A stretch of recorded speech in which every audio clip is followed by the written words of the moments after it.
Hola, soy la señora Groner y hoy vamos a aprender cómo leer y pronunciar el sonido de la letra I en inglés.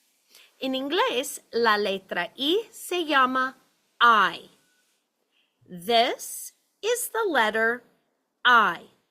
Este es la letra I. I. En inglés, la letra I tiene sonido de E, así. E. Para pronunciar el sonido de I correcto en inglés, tiene que estirar la boca un poquito. Muestra los dientes. Deja la lengua en el medio de la boca, así. E. Practica conmigo. E. Muy bien. E. Perfecto. Ahora vamos a practicar un poquito más. ¿Listos? E. E. E. E. E. E. E. E. E. Muy bien.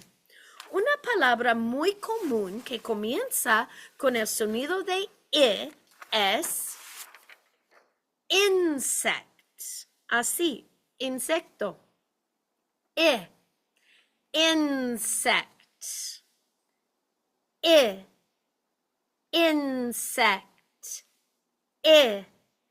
E. Insect. Insecto. Muy bien. Otras palabras comunes que tienen el mismo sonido de la letra I son win. W. E. N. Win. Ganar. Pig. P.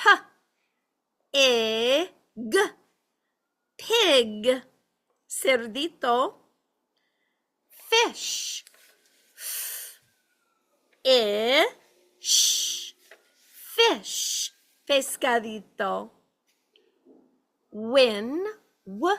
E. N. Pig. P. E. G. Fish. F. E. Sh. Fish. Recuerde, en inglés, la letra I se llama I.